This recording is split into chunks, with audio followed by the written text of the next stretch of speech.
retour dans l'Africa Newsroom, nous sommes toujours en compagnie de Yamboulia Dipama, secrétaire général adjoint du parti burkinabé, le MPP en France. Et monsieur Mahamat Assilek Alata vient de nous rejoindre sur ce plateau. Bonsoir. Bonsoir et merci de votre invitation. Merci à vous. Vous êtes le directeur de la publication Tchad Anthropus Tribune. Merci d'avoir accepté notre invitation. Alors nous parlions donc de ces appels au président algérien Abdelaziz Bouteflika, des appels pour qu'il se présente à un cinquième mandat. Alors on a vu en avril l'appel du FLN, l'appel du Premier ministre, qui est également le secrétaire général du Rassemblement national démocratique, qui a intérêt à ce que le président sortant se représente à cette élection de 2019. Si on voit bien, Bouteflika en lui-même n'a pas, aujourd'hui, il n'a pas la force de pouvoir gouverner, parce qu'il a été malade, AVC, entre autres. Et si nous comprenons bien par rapport à l'actualité, c'est un président qui n'a jamais fait de discours, jamais de meeting pour ne serait-ce que présenter sa candidature.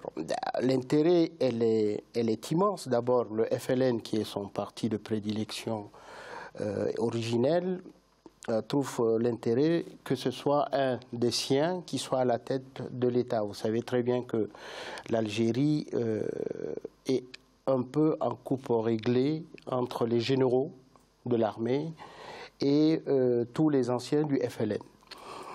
Donc l'intérêt est de ce côté-là. Ensuite, sa famille. On voit un peu le jeu que fait son frère qui se présente, qui passe par les wilayas, en sensibilisant son frère, Saïd Bouteflika, etc. Donc l'intérêt est là. Mais je ne pense pas que le peuple algérien adhère à cette candidature, puisque le président lui-même n'est pas à même de gouverner. Donc c'est surtout le fait de préserver des intérêts, c'est donc le clan autour du président Bouteflika. C'est ce que je crois, c'est ce que je m'évertuais à dire tout à l'heure, qu'il y a quand même ce clan et puis il y a la personnalité même du président qui se prend comme un homme providentiel, hein, et c'est pas aujourd'hui. Depuis la naissance du FLN, les luttes d'indépendance.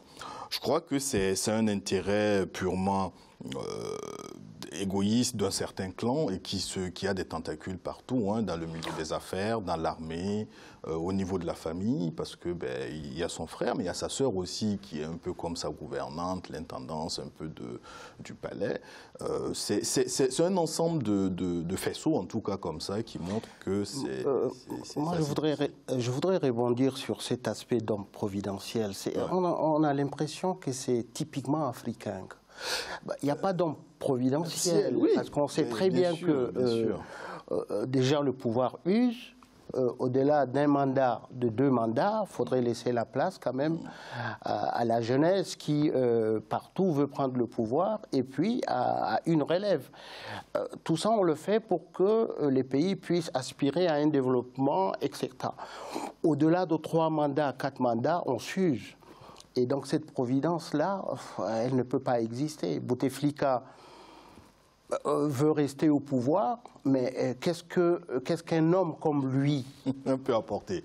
Non, je crois qu'on se comprend très bien. Je n'ai pas dit que la providence existe. J'ai dit la personnalité même du président se prenant pour un homme providentiel. Après, oui, c'est vrai que on s'use, et puis c'est typiquement africain. Je ne sais pas si c'est typiquement africain ou pas. C'est peut-être lié aussi, j'allais dire, à cette démocratie importée où on veut des régimes type présidentiel. En Israël ou je ne sais pas, ou en Allemagne, il y a un président, on n'entend pas parler. On parle plus de la chancelière qu'autre chose. Je crois que c'est lié aussi au substrat culturel, en fait. Alors est-ce que c'est pas lié aussi à l'histoire même, en tout cas le contexte dans lequel le président Bouteflika est arrivé au pouvoir en 99, après cette décennie de guerre civile, 100 000 morts, et encore aujourd'hui le traumatisme de ces années noires est encore assez vif dans l'esprit des Algériens. Est-ce que ce n'est pas une donnée aussi qui rentre en ligne de compte, une donnée sur laquelle l'entourage du président continue de tabler? Non, mais je suis d'accord avec vous. Je suis entièrement d'accord avec vous que c'est des choses qu'il faut prendre en compte. L'aspect sécuritaire aujourd'hui partout, il n'y a pas qu'en Algérie. En plus, l'Algérie bénéficie quand même de cette proximité avec le Sahel. Donc, y compris les partenaires de l'Algérie cherchent une certaine stabilité. On voit à travers Bouteflika, je dis encore, ce n'est pas le peuple algérien, mais les partenaires de l'Algérie, y compris ceux qui constituent une espèce d'appareiltique autour de lui, pensent que c'est celui qui peut faire... c'est le garant de la le garant d'une certaine assise, mais pour moi, je ne le vois pas de cet œil-là. Moi, je crois que je vous rejoins entièrement, hein. Même au sein de l'opposition, on entend des voix. Il y a des organisations de la société civile qui essaient de mener de la voix, qui essaient d'avoir un peu ce rôle de sentinelle par rapport à la gouvernance, par rapport à la génération, par rapport à un renouvellement générationnel. C'est vrai. Comment préparer l'alternance et les nouvelles générations, c'est très difficile, hein. De toute façon, dans aucun pays au monde, on ne prend le pouvoir et on donne à la jeunesse, hein. Il faut aussi que la jeunesse s'engage, il faut que la jeunesse essaie de montrer que, en fait, trop c'est trop. C'est ce qui a été un tout petit peu, je crois, déclencheur ou catalyseur de printemps arabe, hein, en fait, dans beaucoup d'autres pays.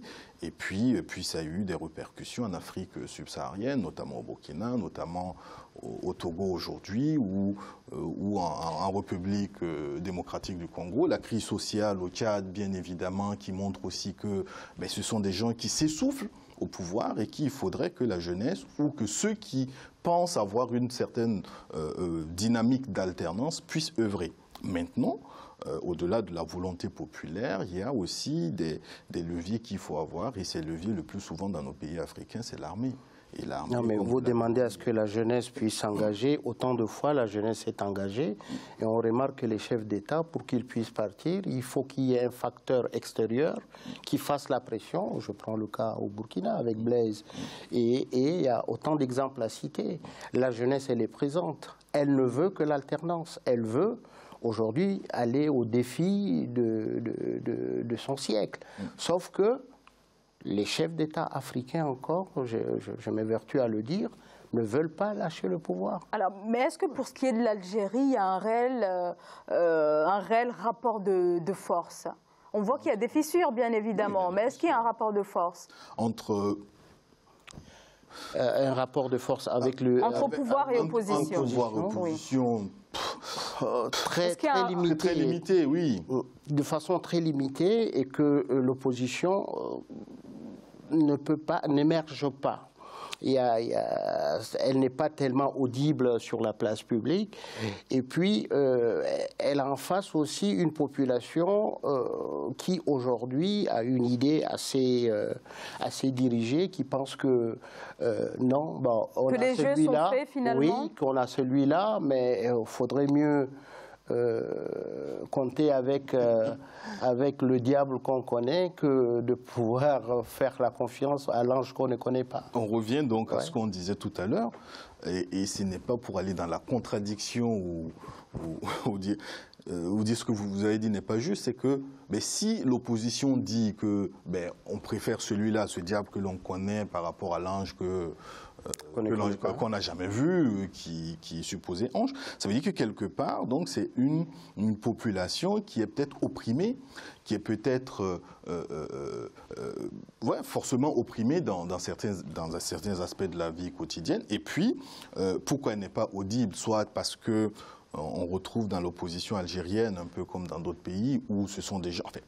nul n'est, on va dire, nul n'est parfait. Hein, dans l'opposition algérienne, on trouve des anciens premiers ministres. Il y a une déclaration que j'ai lue avec des personnalités d'ailleurs algériennes, dont l'écrivain Yasmina Kadra, où il demandait ouvertement au président Bouteflika de ne pas se représenter parce que, bien évidemment, il s'est épuisé, il ne peut pas diriger le pays, il est fatigué et que le pays a besoin d'un nouveau souffle.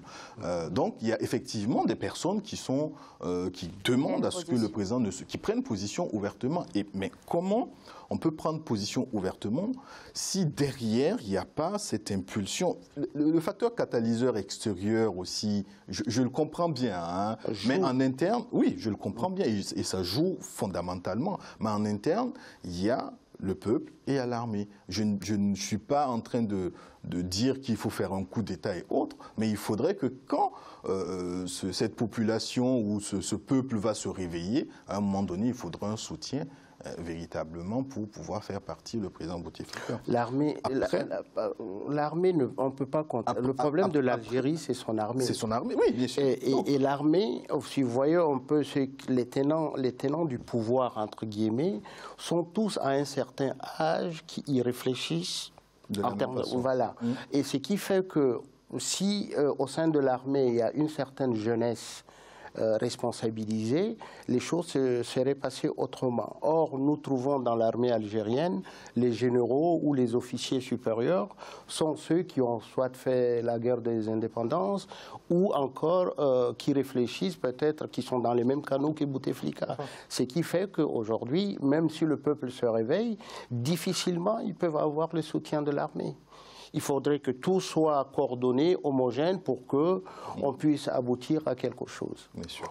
Merci beaucoup, messieurs, pour ce décryptage. Et on passe tout de suite au reste de l'actualité.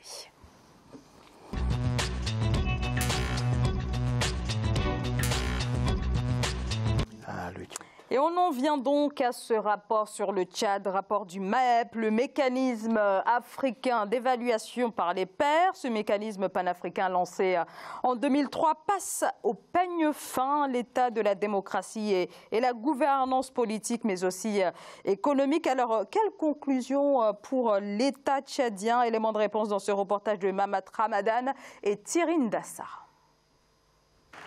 Le MAEP, mécanisme africain d'évaluation par les pairs, a présenté ce jeudi 21 juin 2018 à N'Djamena son premier rapport sur la gouvernance au Tchad. Selon le rapport, le Tchad a fait des progrès significatifs ces dernières années dans les domaines des droits politiques et civiques, la modernisation des institutions de l'État et la promotion de la gestion saine des finances publiques. Cependant, le MAEP estime qu'il existe encore des défis à relever dans le domaine de l'amélioration du climat des affaires. Par rapport à l'emploi, voilà les jeunes qui sortent avec des licences, mais ils sont inemployables. Donc il faudrait former professionnellement pour que les gens soient aptes dans les domaines de ressources comme le pétrole. Depuis lors, le président et nous, sous son autorité, on a toujours dit que c'est une ressource périssable. La pérennité de l'économie tchadienne, c'est l'agriculture, c'est l'élevage. Donc voilà les recommandations. En lançant officiellement la phase de la mise en œuvre du plan national d'action du MAEP Tchad, le président de la République, Idriss Déby Itno, reconnaît que les défis socio-économiques du pays sont énormes. Il s'engage par ailleurs à mettre en œuvre les réformes nécessaires recommandées par le rapport du mécanisme africain pour le bien-être des Tchadiens. Au même titre que l'éducation, la couverture sanitaire universelle pour l'accès à l'eau, la question de la sécurité alimentaire et l'épanouissement de la masse paysanne est pour nous un impératif de premier ordre. Dans le rapport qui a été rendu public, il y a des insuffisances. Nous le reconnaissons. Je le reconnais personnellement. Et je m'engage ici devant vous, le peuple tchadien, de mettre tout en œuvre pour apporter des solutions duelles à tout ce qui se pose aujourd'hui comme problématique à notre pays. Selon le rapport du MAEP, la fiscalité pétrolière représente environ 70% des ressources budgétaires du pays, contre environ 30% des ressources hors pétrole. Par ailleurs, le document recommande au gouvernement tchadien d'accélérer la mise en œuvre de son programme de la diversification de l'économie. Alors, ce rapport conclut dans l'ensemble à une assez bonne gouvernance de la part de l'État tchadien. Est-ce qu'en termes d'objectivité, d'impartialité, ce rapport du MAEP n'est pas quelque peu problématique dans la mesure où il concerne la gouvernance du président tchadien Idriss Déby Itno, président qui lui-même préside ce mécanisme de surveillance africain, en tout cas sur la gouvernance? C'est ce qui défausse complètement la chose. Moi, il y a une question qui me taraude l'esprit, c'est que je me dis pourquoi on ment aux gens. Entre cette volonté politique qu'on présente urbi-tourbi à tout le monde et la réalité de ce qui se passe au Tchad. La réalité est tout autre. Moi, je vais jusqu'à dire que ce rapport est fait pour appâter les Occidentaux ou les partenaires du Tchad. Mais en réalité, ce qui se passe au Tchad, je vois de progrès, on parle de progrès sur les droits de l'homme. C'est pas vrai. Il y a des journalistes qui sont intimidés, des gens de la société civile, les leaders de la société civile, des fois chassés. Je prends le cas de Mamanour Ibedou, qui lui, qui préside la CTDH. Une société de la société civile. Absolument, et qui est fonctionnaire aux finances, où son poste a été complètement supprimé. On va jusqu'à renvoyer son petit frère qui est chef des cantons. Et donc, il y a quand même une cabale contre tous ceux qui s'opposent au pouvoir ou qui cherchent l'alternance. Donc, on ne peut pas parler d'évolution. Et ça encore, je pense qu'on aura le temps de pouvoir développer l'aspect économique, comment ce qui apparaît comme un crime économique, l'argent du pétrole a été dilapidé. Il y a une espèce de népotisme, de clientélisme ambiant dans lequel le président Déby dit qu'il s'engage en 28 ans. C'est pratiquement un ancien combattant de la politique. En 28 ans, c'est aujourd'hui qu'il va s'engager à réaliser ce qu'il n'a pas pu. Moi, je n'y crois pas. Alors, le Tchad, ces derniers mois, c'était le débat sur la Constitution, Constitution qui est entrée en vigueur il y a quelques semaines. Alors, il a été adopté par voie parlementaire et non par voie référendaire, comme le souhaitait la société civile et l'opposition. Le Tchad est, où, vous l'avez dit, régulièrement dénoncé pour en ce qui concerne les pratiques en matière des droits de l'homme, mais également donc les sociétés civiles, et d'ailleurs certaines se plaignent depuis quelques jours d'être menacées de dissolution. Est-ce que ce MAEP, ce mécanisme africain, ne montre pas là ses limites, notamment avec ce rapport? Moi, j'ai pas lu le contenu du rapport et c'est sur ces images que je m'appuie. Moi, je note juste que le Tchad a été secoué, en tout cas, par une tension, une crise sociale qui dure depuis très longtemps, et avec une austérité très marquée d'ailleurs, puisqu'il y a des fonctionnaires qui n'ont pas été payés à un certain moment. Je note également que les revenus du pétrole, avec le cours du pétrole qui a baissé, donc ça a dû plomber fondamentalement donc l'économie tchadienne. Et puis il y a cette notion sécuritaire aussi dans toute la zone, hein, avec ceux qui remontent en zone urbaine. Il y a l'insécurité avec les réfugiés du Sud-Soudan qui représentent une forte densité au niveau de la population. Donc il y a une paupérisation qui est vraiment marquée dans ce pays. Après, est-ce que ce rapport peut permettre au Tchad d'avoir une certaine expansion? Est-ce que le rapport est crédible ou pas? Puisque la question fondamentale, elle est peut-être là. Je ne saurais pas vous le dire, mais je sais juste qu'il y a des problèmes à régler.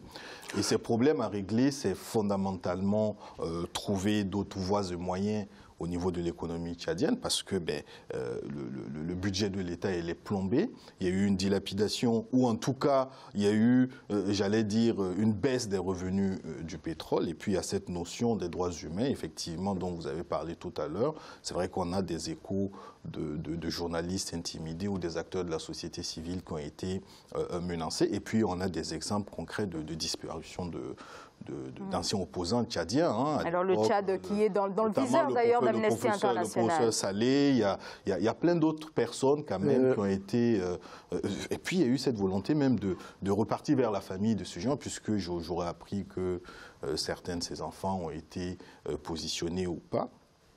La question fondamentale pour moi, c'est comment... au bout de plus de 28 ans de règne, comment on peut impulser un second souffle dans une nation qui est quand même menacée économiquement et pas avec une situation sécuritaire très précaire. Non, je veux être clair là-dessus. Il faut connaître le Tchad avant de pouvoir s'avancer sur certaines réalités. D'abord, tout part du fait que l'argent du pétrole, à un moment où le cours du pétrole était assez élevé, a été mal réparti.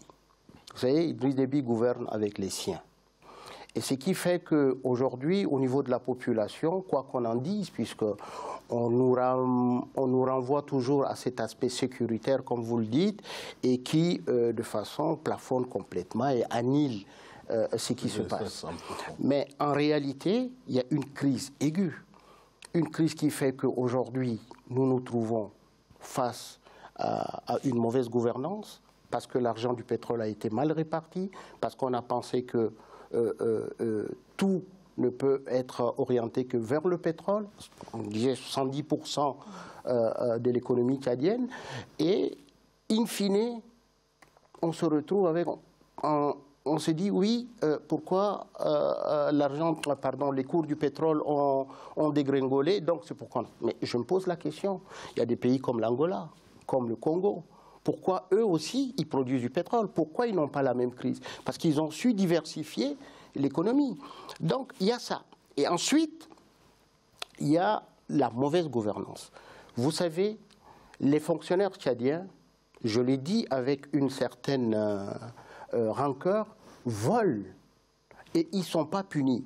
Les détournements, vous savez, même les recettes au niveau initial ou les recettes... Au niveau voilà, des impôts, moi je vous le dis, les impôts ou encore tout ça, les taxes, etc., l'argent est détourné. Et aujourd'hui, on se retrouve dans une crise où on ne peut pas payer les fonctionnaires. La crise aujourd'hui va du fait que on veut absolument que ce soit les fonctionnaires qui puissent supporter la malgouvernance de ceux qui sont à l'exécutif. Et ça ne peut pas passer. Yamboulia Dipama. Oui, c'est vrai que dans beaucoup de pays, on essaie de... Les fonctionnaires, de toute façon, au Tchad, c'est à peine 3% ou 4% de la population active. Hein. Ce n'est pas ça qui va... c'est pas les efforts des fonctionnaires qui vont permettre de diversifier les recettes budgétaires en fait, du pays. Hein. Il faut, après, il y a eu des réformes où il n'y a plus de Premier ministre. Il faut réduire les dépenses de l'État, en fait, le train de vie de l'État, hein, on va le dire. Moi, je crois que c'est fondamental, le rapport le dit, hein, même si le rapport a envie d'attirer des investisseurs étrangers, parce que ça aussi, ça constitue un des pans du développement d'un pays, puisqu'il faut forcément des investissements étrangers. Le rapport le dit, il faut diversifier, et pour diversifier, il faut aller vers l'agriculture, ce qui était fondamental avant 2003. Hein.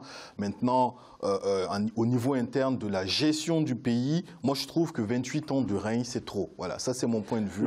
Maintenant, est-ce que au niveau du Tchad, il y a un souffle qui va permettre d'avoir un changement? Est-ce que c'est Déby la solution ou pas?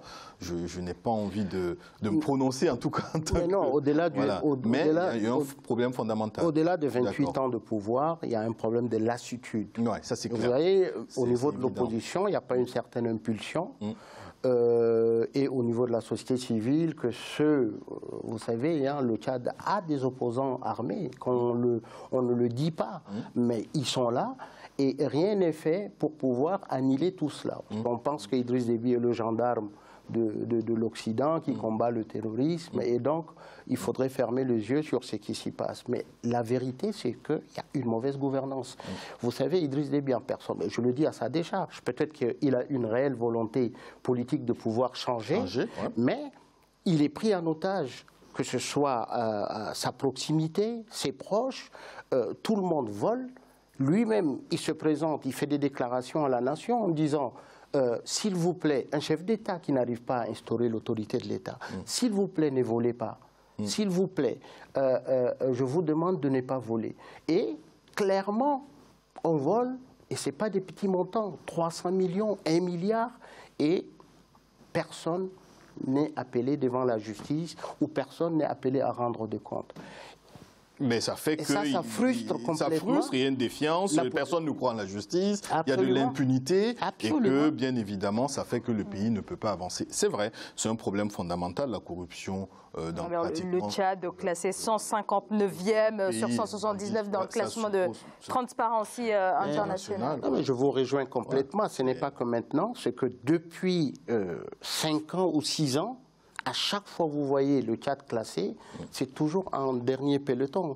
Sur la corruption, toujours en dernier peloton, qui dit en premier.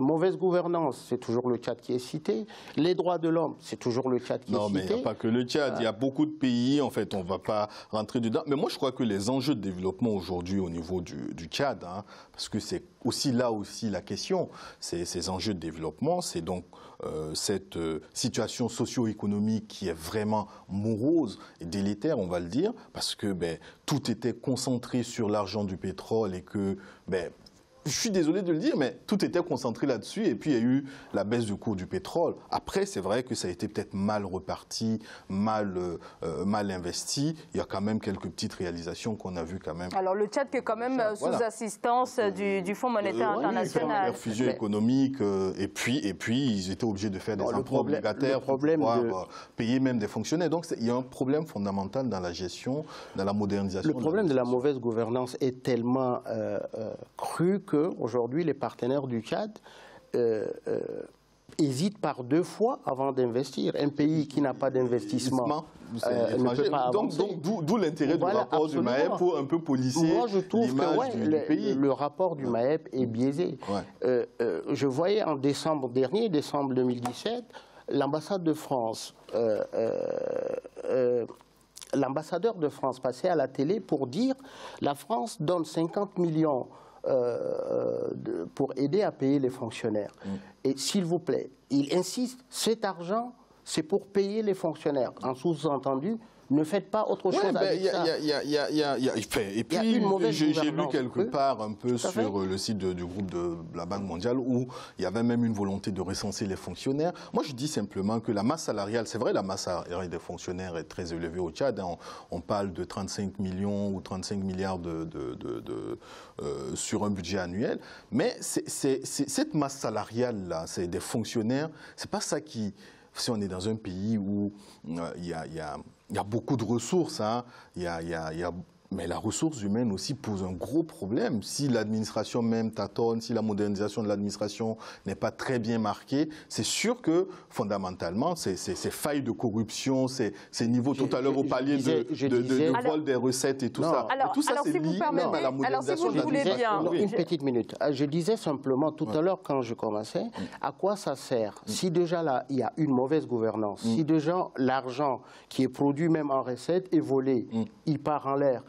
Tout ce qu'on dira après, c'est de la théorie. Oui, forcément. La masse salariale ou encore tout ça, parce qu'on n'a pas quand même le pouvoir de arriver au but de ce qu'on recherche.